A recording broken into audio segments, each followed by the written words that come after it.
Spider-Man. Chapter 1. The Girl and the Spider. Peter Parker lived next door to Mary Jane Watson, MJ. They went to the same school. Peter liked MJ a lot, but he never told her. She already had a boyfriend. His name was Flash. He was good-looking, and he was the school's top football player. One day, their class went to the Columbia Genetic Research Institute. Peter was late. He ran behind the bus. Then at last it stopped. He was red and hot, and everyone laughed at him. As Peter walked down the bus, Flash put his foot out.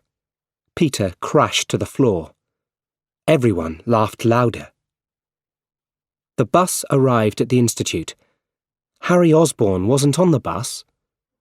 He arrived in a big car, a Rolls-Royce with his father and a driver.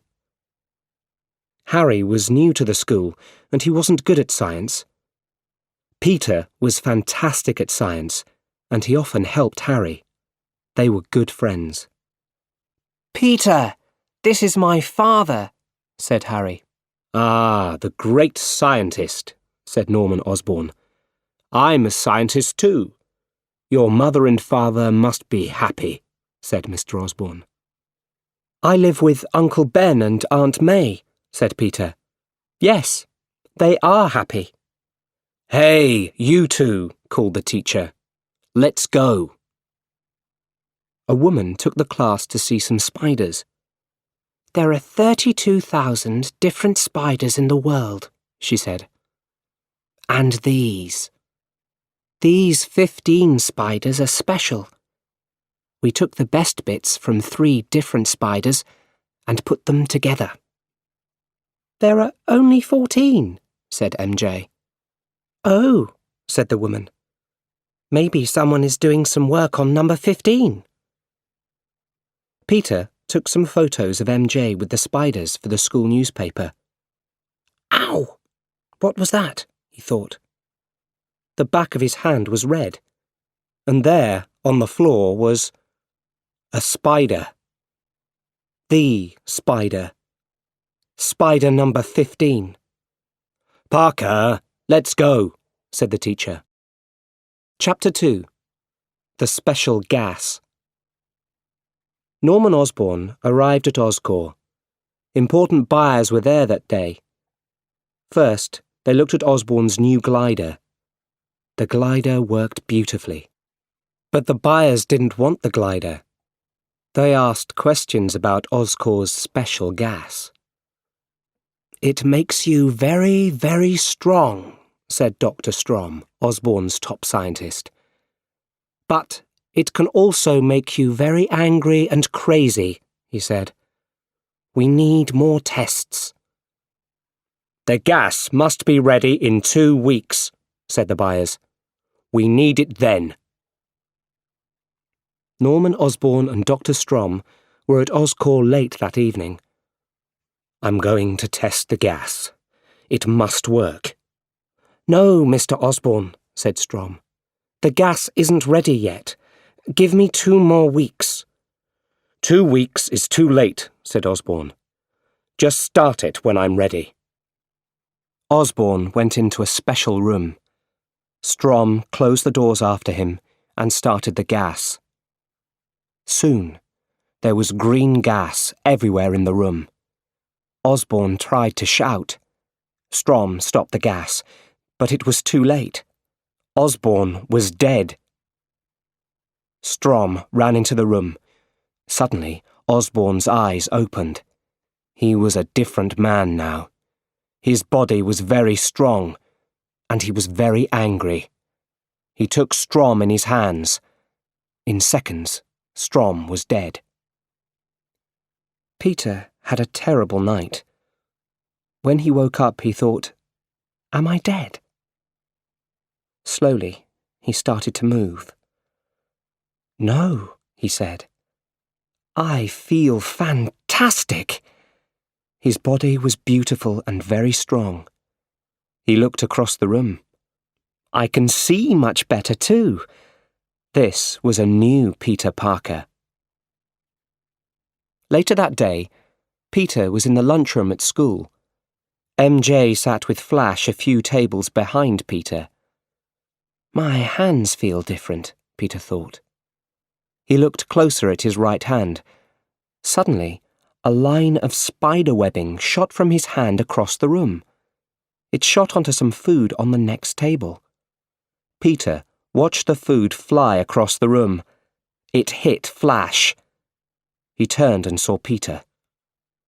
Parker! Peter ran out of the lunchroom, but Flash followed him. Peter turned. Flash tried to hit him, but Peter moved too quickly. Flash tried again and again to hit Peter. Then Peter hit Flash, and he hit him right across the room. Peter ran out of the school. He went down a street between two tall buildings. He wanted to test his new body. He went up a wall. He went higher and higher. At the top, he looked down at the road with its little cars. Then he ran and jumped from building to building. Woohoo! He shouted. He stopped on one building. Now, he thought, I'm going to try this spider webbing. He put his hands in front of him and looked at the building opposite. At first, nothing happened. Then long lines of strong webbing shot from his hands.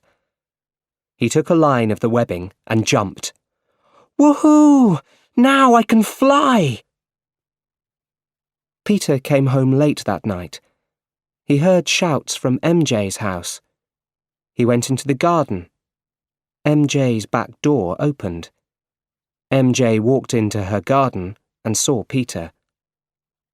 Did you hear that? She asked. No, well, I heard something.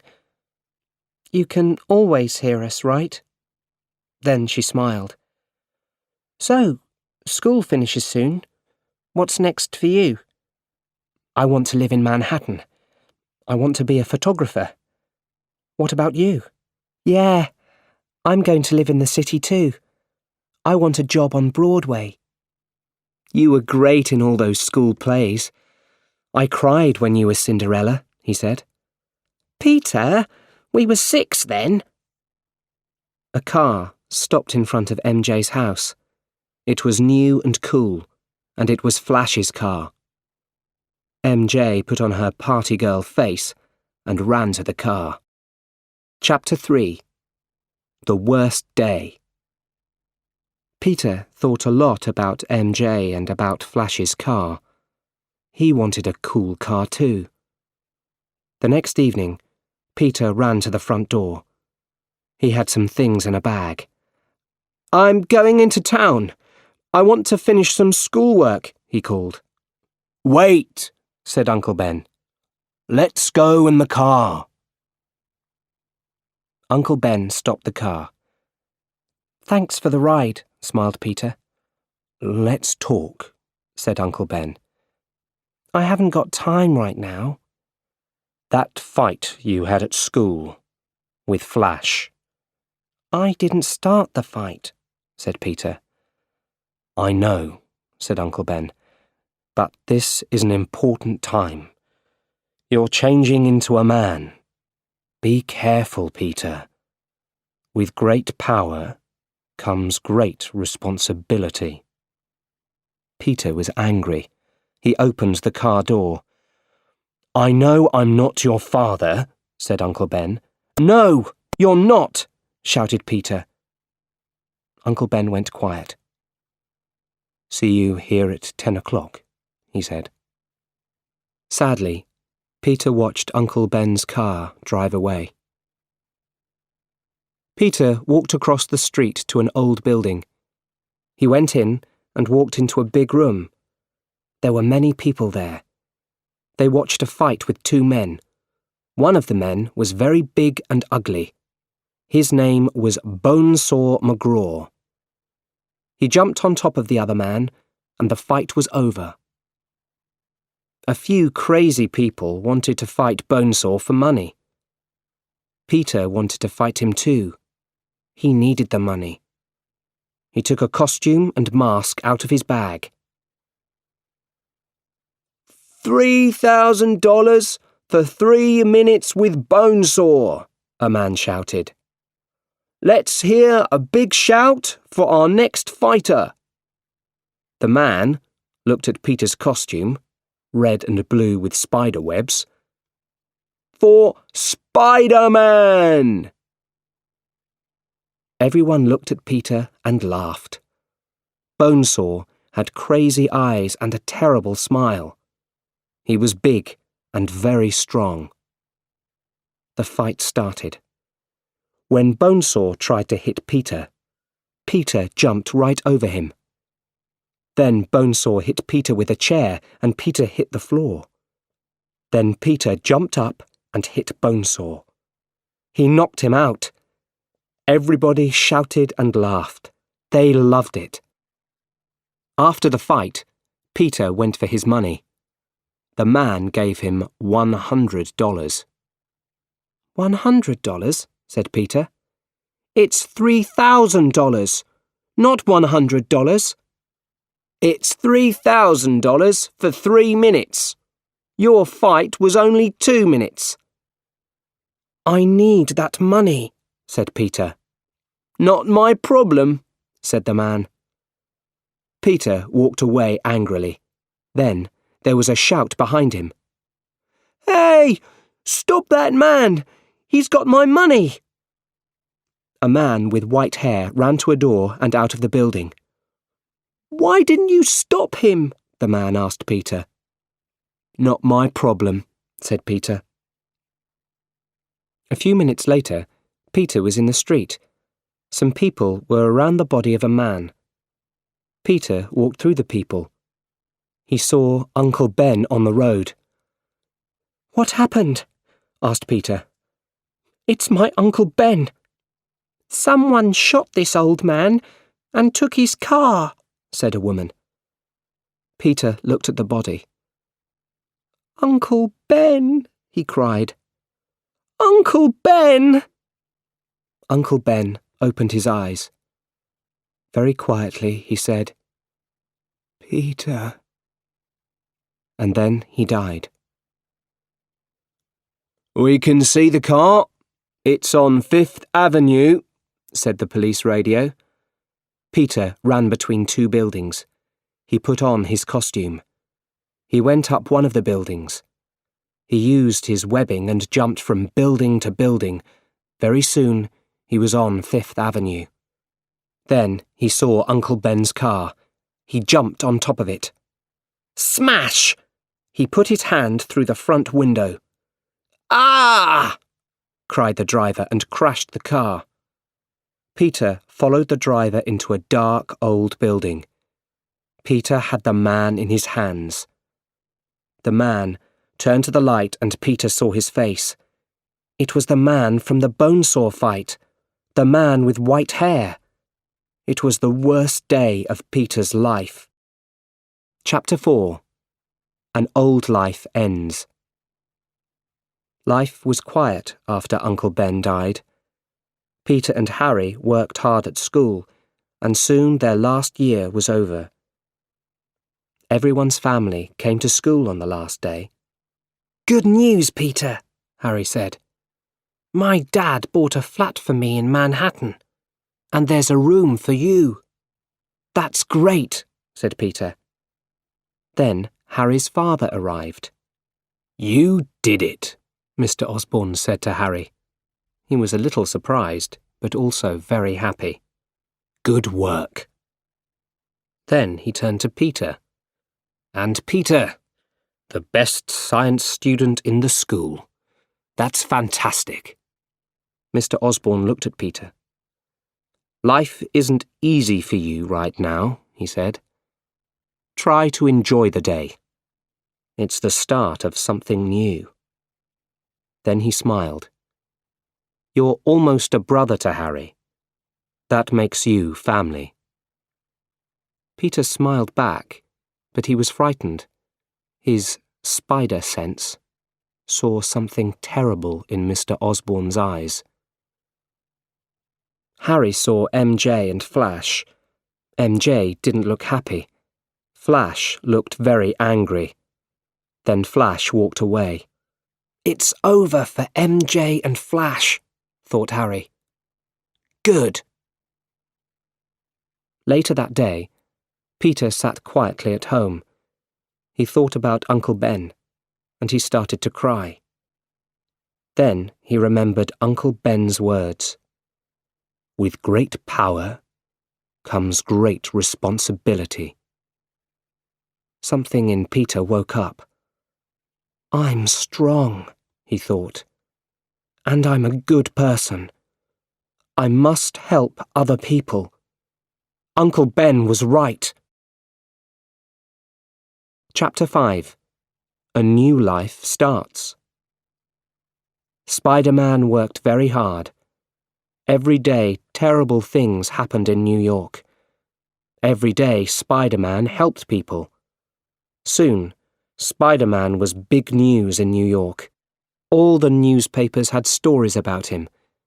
But who was he? No one knew. A few weeks later, Peter walked alone through the streets of Manhattan. Suddenly, he saw MJ come out of a restaurant. "Hi, MJ," he called. "Hi," she smiled. "What are you doing around here?"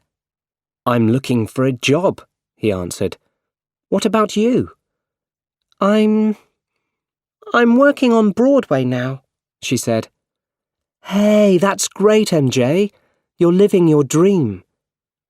But then a man came out of the restaurant. The man was angry with MJ. The day's money wasn't right. $6 wasn't there. MJ shouted back at the man. Then she turned to Peter. "Some dream," she said. "I work here." "There are worse jobs." "Don't tell Harry," she said. "Harry?" "We're going out," she said. "Didn't he tell you?" "Oh, yeah. Right," he said. MJ turned to go. "Let's get together again sometime," she smiled, and then she left. Back at the flat, Peter was very sad. He didn't have a job, and MJ was Harry's girlfriend now. Then he saw the front of the Daily Bugle newspaper. "$1 for photos of Spider-Man."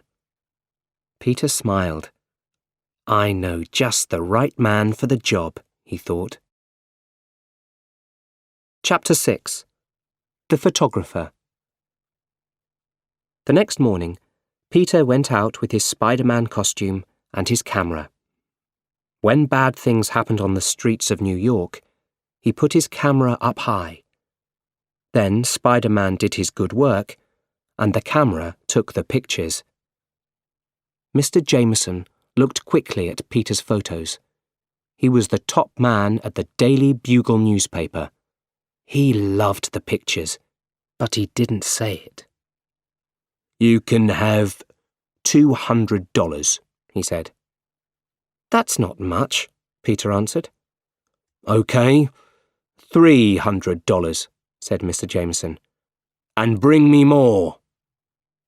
Peter left the newspaper building with $300, and the next day, his photo of Spider-Man was on the front of the paper. Not bad for a morning's work. All the important people at Oscorp sat around a table. Norman Osborn talked about Oscorp's good work. "Quest Aerospace is big, but we are bigger," he said. "That's great news, Norman," said one of the men. "Because of this, we are selling Oscorp." "What?" said Osborn. "Quest Aerospace is giving us a lot of money." "Why didn't you tell me?" "They didn't want a big fight, and they don't want you." "You can't do this to me," said Osborn. "I started Oscorp. I gave everything to Oscorp." "That's true," said Fargas, Osborn's number 2, "but we all want this. We're selling after the Oscorp World Unity Festival. I'm sorry, Norman." The Oscorp World Unity Festival was a street party in Times Square. Lots of families were there. Peter was there for the Daily Bugle newspaper. Fargas and the other Oscorp people watched from the first floor of a beautiful old building. Peter saw Harry and MJ there too, but not Norman Osborn. Suddenly, Peter's spider sense screamed. He heard something in the sky. Everybody looked up. It was a Green Goblin on a glider. Oscorp's glider. The people stopped and watched the glider. It was fantastic. The glider moved very fast through Times Square. The Green Rider laughed crazily. He moved close to Fargas, and suddenly the wall of the building exploded. Everyone screamed. Fargas and the other Oscorp people were dead. Peter looked for MJ. She wasn't dead. "But she's going to fall," thought Peter. The Green Goblin came up close to MJ and laughed crazily. He had terrible yellow eyes and teeth. But then someone in red and blue crashed into the Green Goblin with his feet. It was Spider-Man. Spider-Man went after the Green Goblin. Then Spider-Man and the Green Goblin started to fight, and the Goblin hit Spider-Man right across the street. MJ screamed, "Help! Help!" Spider-Man heard her and jumped up, but the Green Goblin crashed into him, and they both crashed into a window. The Green Goblin hit Spider-Man. Then Spider-Man jumped down near to MJ. He shot webbing at the Goblin's face. Then he pulled some parts out of the glider. Part of the glider exploded. The Green Goblin took his glider up into the sky. Suddenly, MJ screamed again. Spider-Man jumped down to her. He shot webbing onto a building and pulled her into his arms. He was just in time. He shot more webbing and moved from building to building with MJ in his arms. MJ wasn't frightened. It was so exciting. He left her in a garden on top of a building. "Wait!" she called. "Who are you?" "You know me. I'm Spider-Man." And then he wasn't there. Chapter 7. We Can Work Together. That night, Norman Osborn was alone at home. He read the evening newspaper. There was a story about the Oscorp people. They were all dead. Who did it? He thought. "We did it." Who said that? "You know," came the answer. Osborn looked around the empty room. "Where are you?" he cried. "I'm right here." He started to understand. It was in his head. It was him. "Ha ha ha!" laughed the Green Goblin. "This is only the start. Only one person can stop us. Or maybe he can work with us." And now Osborn knew. He was the Green Goblin. The Green Goblin crashed through the window of the Daily Bugle. "Who takes Spider-Man's photos?" he shouted.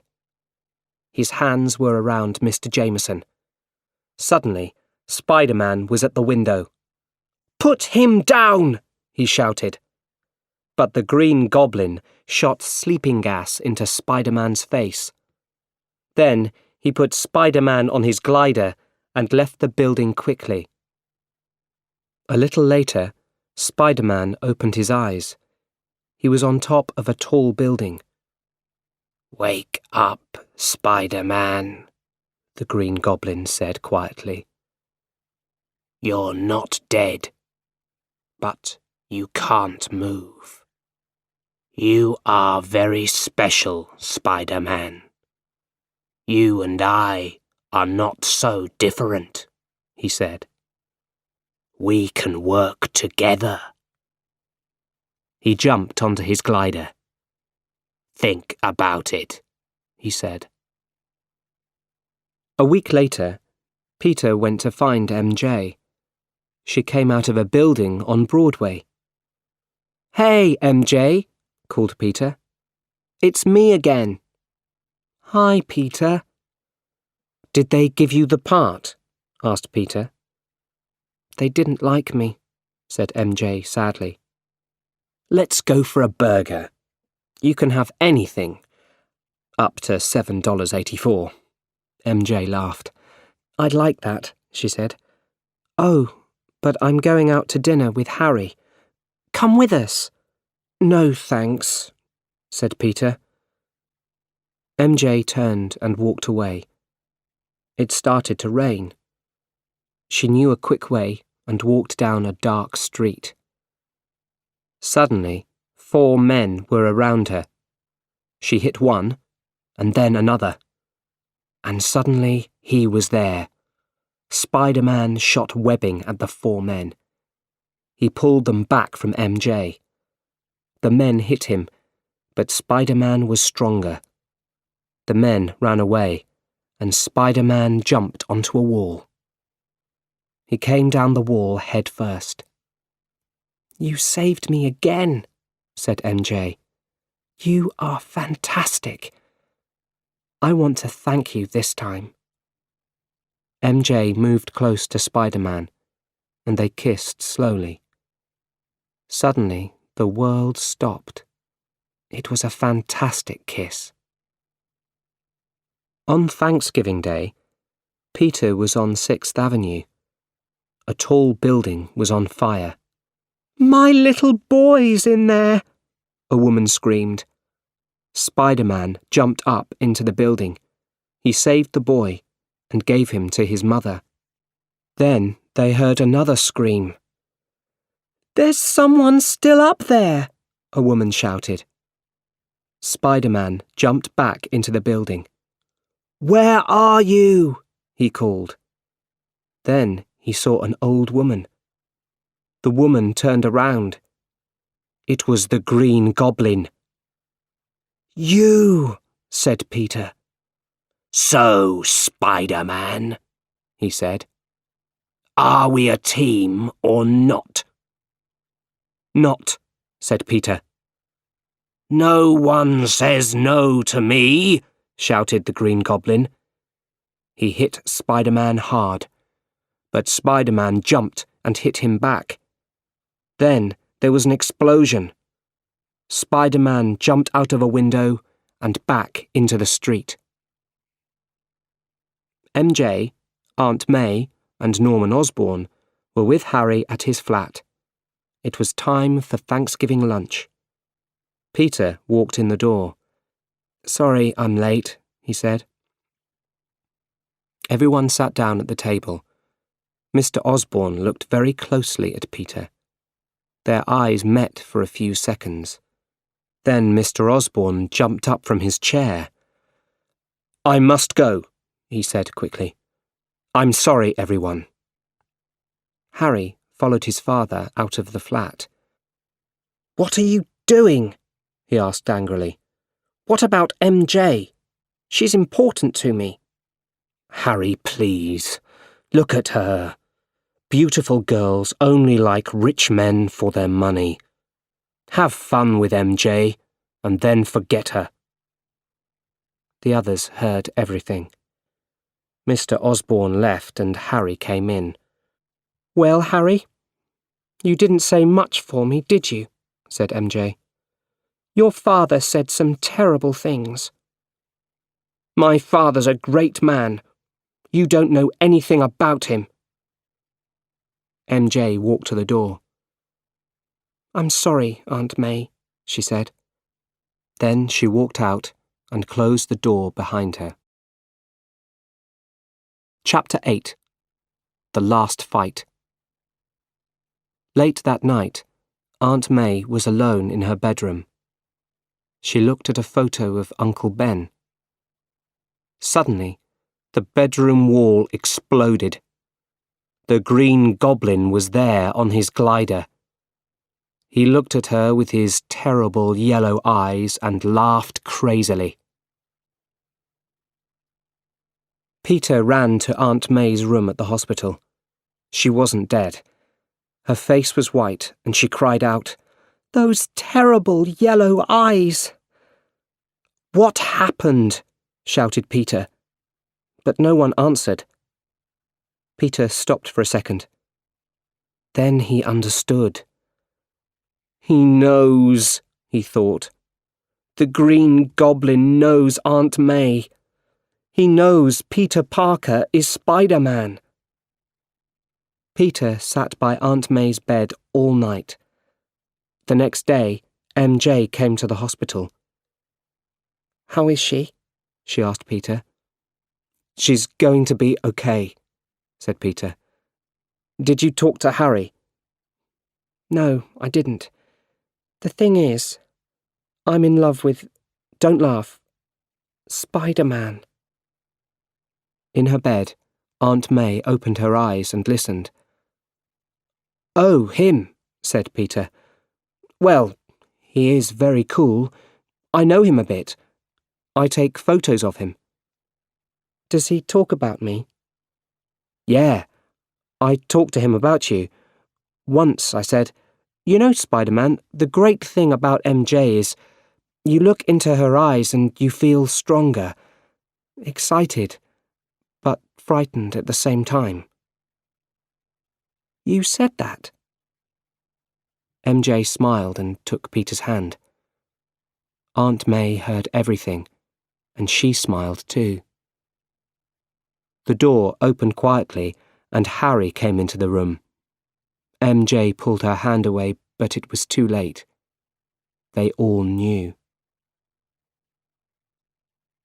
Harry went to his father's home. "You were right about MJ," he said to his father. "You're right about everything. She's in love with Peter." "Parker," his father said quietly. "And how does he feel about her?" "Peter was in love with MJ when he was 6, and he still loves her." Mr. Osborn smiled. Then he looked at Harry sadly. "I'm so sorry. I wasn't always there for you, but now things are going to be different." "I'm going to make things right," he said, and took Harry in his arms. Back at the hospital, Aunt May looked at Peter. Peter smiled back. "A smile," said Aunt May. "And you smiled at MJ earlier today too. You love MJ, Peter. Please tell her. Everyone knows you love her." But suddenly, Peter thought of the Green Goblin. "Just a second, Aunt May," he said, and he left the room. He called MJ's number, but she didn't answer. "MJ?" he shouted. "Are you there?" Then he heard a crazy laugh at the other end of the phone. "Can Spider-Man come out to play?" It was the Green Goblin. "Where is she?" Peter cried. MJ woke up. It was night. She looked down. She was high up on the Queensborough Bridge. This was a bad dream, right? A cable car took people from Manhattan to Roosevelt Island. The lights were on in the cable car. She saw some children in the cable car. Then she heard a crazy laugh. It was the Green Goblin on his glider. The Green Goblin shot at the cable car station on Roosevelt Island. The station exploded, and the cable car stopped over the water. Seconds later, Spider-Man was there. Suddenly, there was a terrible sound. "The cable is breaking," thought Spider-Man. The cable car started to fall. "I can't save them. There isn't time." Then, the Green Goblin took the cable in his hand and saved the children. With the cable in his right hand, he glided up to MJ. He took her in his left arm and shouted, "Spider-Man, who is going to die? The woman you love or the little children? You choose." And then the Green Goblin opened both his hands. In a second, Spider-Man jumped down and took MJ in his arms. Then he took the cable in his other hand. He shot webbing at Queensborough Bridge and stopped the fall of the cable car. Spider-Man said to MJ, "Go down the cable to the cable car." "I can't."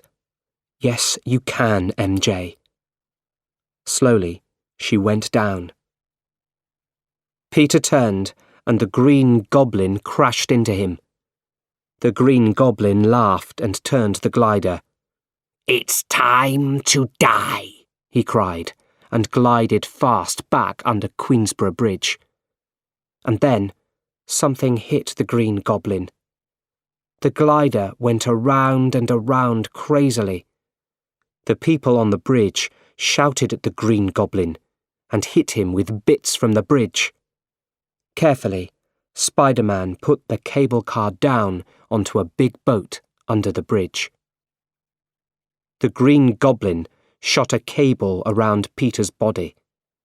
Then he took Peter to an old building on Roosevelt Island.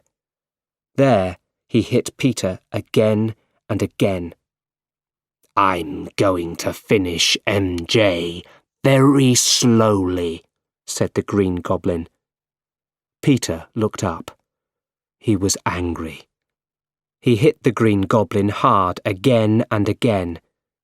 He shot webbing at a wall and pulled. It crashed down on the Green Goblin.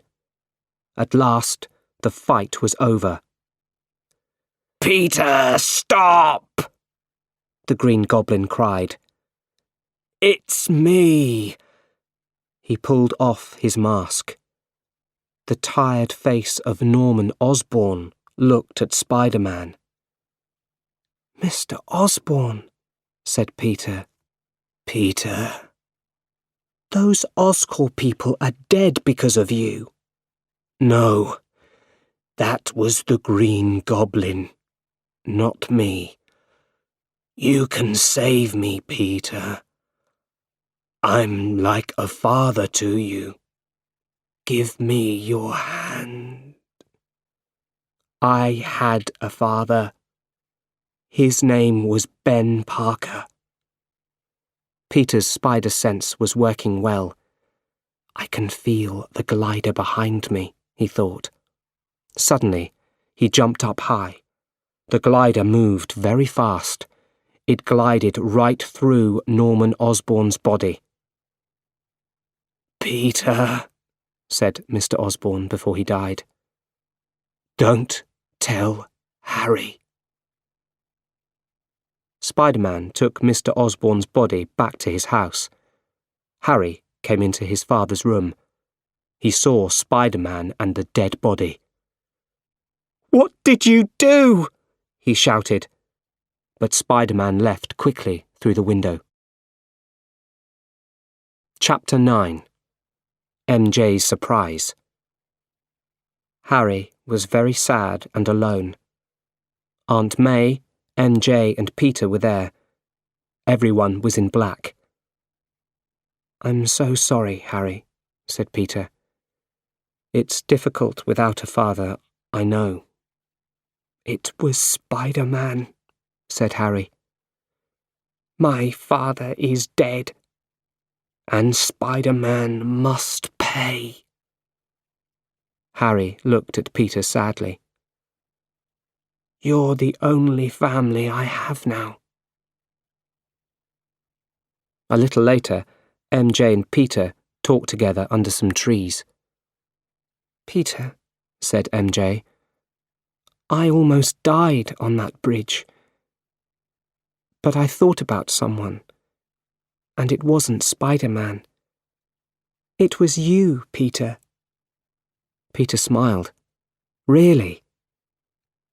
"The thing is, I love you, Peter. I love you so much." She put her arms around him and they kissed. Peter's love for MJ was strong, but it wasn't easy for Peter. He pulled away from her. "There are things I can't tell you," he said. "But I'm always going to be there for you, MJ. I will always be your friend." MJ's eyes opened in surprise. "Only your friend?" "That's all I have," answered Peter. And he walked away.